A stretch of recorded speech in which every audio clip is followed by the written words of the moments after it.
Hello friends, welcome to our channel India study circle. कैसे हैं आप लोग? जो हमारी क्लास 12th की है, political science chapter second. Chapter का नाम दो ध्रुवता का अंत। तो आज हम इस वीडियो को शुरू करते हैं। चलिए। सोवियत संघ का विघटन। शीत का प्रतीक 1961 में बनी बर्लिन की दीवार को जनता द्वारा तोड़ दिया गया। 25 दिसंबर 1991 को सोवियत संघ का विघटन हो गया। अब सोवियत संघ का जन्म कब हुआ? तो 1917 को रूसी बोल्शेविक क्रांति के बाद समाजवाद सोवियत गणराज्य संघ यूएसएसआर अस्तित्व में आया। अब दो ध्रुवीय विश्व व्यवस्था क्या थी? दूसरे विश्व युद्ध के बाद शीत युद्ध का दौर चला। इस दौरान विश्व के अधिकांश देश या तो अमेरिका के साथ दिखाई देते थे या सोवियत संघ के साथ, अर्थात विश्व दो गुटों में बटा हुआ था। इसलिए इसे दो ध्रुवीय विश्व व्यवस्था कहा गया। अब सोवियत अर्थव्यवस्था प्रणाली की विशेषता क्या थी? तो पहली विशेषता जो है वो ये है कि सोवियत प्रणाली पूंजीवाद का विरोध करती थी और साम्यवाद पर आधारित थी। दूसरा पॉइंट है हमारा, सोवियत प्रणाली में नियोजित अर्थव्यवस्था थी। तीसरा पॉइंट है हमारा, इसमें न्यूनतम जीवन स्तर की सुविधा थी। चौथा पॉइंट है हमारा, बेरोजगारी नहीं थी यहाँ पे। पाँचवा पॉइंट है हमारा, अच्छी संचार प्रणाली थी। और छठा पॉइंट जो है वो हमारा वो ये है कि मिलीगत का प्रमुख रूप राज्य का स्वामित्व था। मिलीगत माने मालिकाना जो था वो राज्य का स्वामित्व था। अब आता है कि सोवियत राजनीतिक प्रणाली की विशेषताएं। पहला पॉइंट आएगा इसके अंदर, कम्युनिस्ट पार्टी का दबदबा था जो समाजवाद शासन प्रणाली के आधार पर शासन करती थी।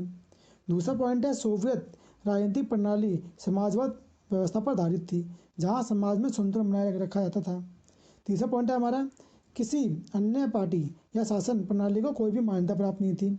चौथा पॉइंट है हमारा, सोवियत प्रणाली पूंजीवाद और निजी स्वामित्व और मुक्त व्यापार का विरोध करती थी और इस प्रणाली ने अपने नागरिकों को न्यूनतम जीवन स्तर की सुविधा प्रदान कर रखी थी। अब सोवियत संघ में कम्युनिस्ट पार्टी की जो थी वो कमियां क्या क्या थी? तो सोवियत संघ में कम्युनिस्ट पार्टी ने 70 सालों तक शासन किया और यह पार्टी अब जनता के जवाबदेह नहीं रही। इसकी जो थी वो निम्नलिखित कमियां थी। पहली कमियां ये है कि इस पार्टी में जो था वो भारी भ्रष्टाचार था और गलती को सुधारने के लिए जो है ना शासन भी सही नहीं था। कम्युनिस्ट पार्टी में सोवियत संघ प्रशासनिक और राजनीतिक रूप से गतिरोध हो चुका था और सत्ता का जनाधार जो था खिंचता जा रहा था। चौथा पॉइंट है हमारा, पार्टी में कुछ तानाशाह प्रकृति के नेता भी थे। पांचवा पॉइंट है, विशाल देश में केंद्र की शासन प्रणाली थी। छठा पॉइंट है हमारा, अधिकारियों को आम नागरिकों से ज़्यादा विशेष अधिकार मिले हुए थे। अब सोवियत संघ के विघटन के कारण क्या थे? पहला कारण जो है वो ये है कि नागरिकों की राजनीतिक और आर्थिक आकांक्षाओं को पूरा न कर पाना। नौकरशाही का शिकंजा था, कम्युनिस्ट पार्टी का अंकुश था और संसाधनों का अधिकतम प्रयोग जो था ना वो हथियारों पे हो रहा था और मिखाइल गोर्बाचेव द्वारा सुधारों का विरोध किया गया। अब इसका जब विघटन हुआ तो उससे कुछ परिणाम भी निकले, क्योंकि हर चीज़ों के दो पहलू होते हैं। तो इसके जो परिणाम थे वो क्या थे? सोवियत संघ के विघटन के साथ ही शीत युद्ध का संघर्ष समाप्त हुआ। एक ध्रुवीय विश्व व्यवस्था की स्थापना हुई, अमेरिका वर्चस्व का उदय हुआ। दोनों महाशक्तियों के बीच हथियारों की होड़ की समाप्ति होगी। इसमें एक पॉइंट मिस हो रहा है, महाशक्ति बनने की होड़ की भी समाप्ति हो गई थी। सोवियत खेमे का अंत हुआ। 15 नए देश जो है वो सोवियत संघ में शामिल थे, वो भी उनका नया उदय हो गया, वो बाहर निकल गए सोवियत संघ से और रूस सोवियत संघ का उत्तराधिकारी बना। अब इसमें शोक थेरेपी जो थी वो क्या थी? तो शोक थेरेपी का शाब्दिक अर्थ जो है वो है आघात पहुंचाकर उपचार करना।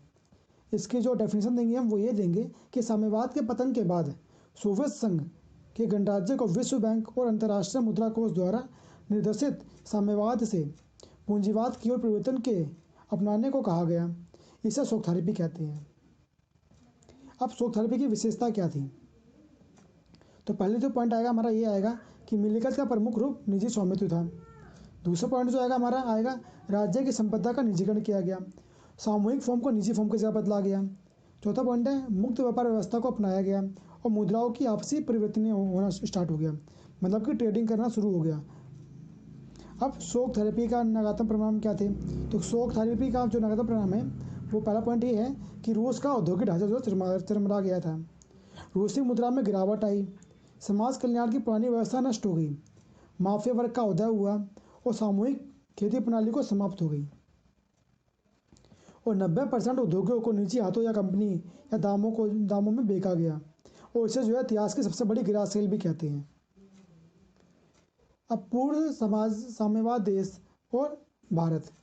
तो पूर्व साम्यवाद देश के साथ भारत के संबंध जो अच्छे हैं। दोनों का सपना बहुत विश्व का है। 2001 में रूस द्वारा 80 द्विपक्षीय समझौते हुए भारत के साथ।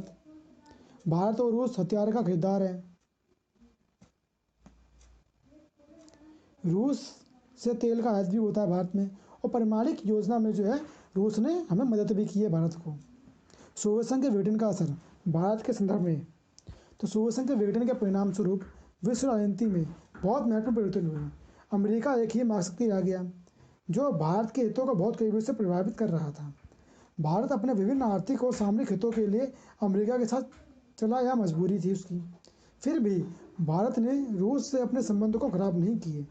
सोवियत संघ के विघटन से अमेरिका का विकासशील देशों जैसे अफगानिस्तान, इराक, ईरान में अनावश्यक हस्तक्षेप बढ़ गया। तो आज की हमारी वीडियो यहीं पे ख़त्म होती है। यदि वीडियो अच्छी लगी हो तो लाइक करें, शेयर करें, सब्सक्राइब करें और कमेंट करें। नमस्कार दोस्तों।